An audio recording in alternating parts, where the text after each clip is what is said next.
না, আমরা তো অ্যাকচুয়ালি আমরা স্যাক্রিফাইস করতেছি। ফ্যামিলির সাথে কেউ ঈদ করতে পারছি না। ঈদের আনন্দ ত্যাগ করা জাতীয় ফুটবলারদের জন্য নতুন কিছু নয়। যখন ঈদের সময় ম্যাচ বা টুর্নামেন্ট পড়ে তখনই তারা দেশের জার্সি গায়ে চাপিয়ে প্রিয়জনদের ছেড়ে মাঠে নামেন দেশবাসীকে আনন্দ উপহার দেওয়ার লক্ষ্য নিয়ে। অনেক সময় দেশের বাইরেই কাটাতে হয় তাদের ঈদ। এবারও তার ব্যতিক্রম হচ্ছে না। ঈদের পরপরই ভিয়েতনাম ও সিঙ্গাপুরের বিপক্ষে ম্যাচ থাকায় পরিবারের বাইরে থেকে ঈদ উদযাপন করতে হবে ফুটবলারদের। বাংলাদেশে ঈদ হতে পারে ২০ বা ২১শে মার্চ, আর দল ২০শে মার্চে ভিয়েতনামের উদ্দেশ্যে রওনা দেবে। ফলে ঈদটা কাটবে দেশের বাইরেই। তবে এই ত্যাগকে বড় করে দেখছেন না ফুটবলাররা, বরং ভিয়েতনাম ও সিঙ্গাপুরকে হারিয়ে দেশবাসীকে জয় উপহার দেওয়ার লক্ষ্যই তাদের প্রধান প্রেরণা। Gold's Gym across 30 plus countries. With over 700 plus locations worldwide, train anywhere, belong everywhere. না, আমরা তো অ্যাকচুয়ালি আমরা স্যাক্রিফাইস করতেছি। ফ্যামিলির সাথে কেউ ঈদ করতে পারছি না।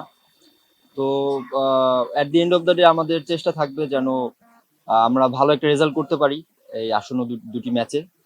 আমরা দেশের মানুষকে উপহার দিতে চাই, জয় উপহার দিতে চাই, এটা আমাদের আশা থাকবে। এবং দেশবাসী সবার কাছেই আর কি আমাদের দোয়া, মানে আমরা দোয়া এক্সপেক্ট করি যেন তারা আমাদের জন্য দোয়া করে, আমরা যেন ভালোভাবে ম্যাচ দুটো শেষ করতে। মঙ্গলবার থেকে দুটি ম্যাচকে সামনে রেখে জাতীয় দলের অনুশীলন শুরু হয়েছে। ১৭ই মার্চ বসুন্ধরা কিংস অ্যারেনায় রাতের কৃত্রিম আলোয় দ্বিতীয় সেশন সম্পন্ন করেন জামাল ভুঁইয়ারা। সিঙ্গাপুর ম্যাচের আগে ভিয়েতনামের মতো প্রতিপক্ষ পাওয়ায় দলে বাড়তি উচ্ছ্বাসও কাজ করছে। এবারের ক্যাম্পের শুরু থেকে যোগ দিয়েছেন সামিত সোম, দলে রয়েছেন জায়ন আহমেদ ও ফাহমিদুল ইসলামও।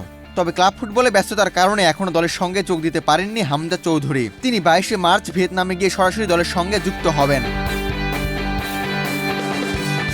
এশিয়ান কাপ বাছাই বাংলাদেশের সামনে বাকি আছে আর একটি মাত্র ম্যাচ।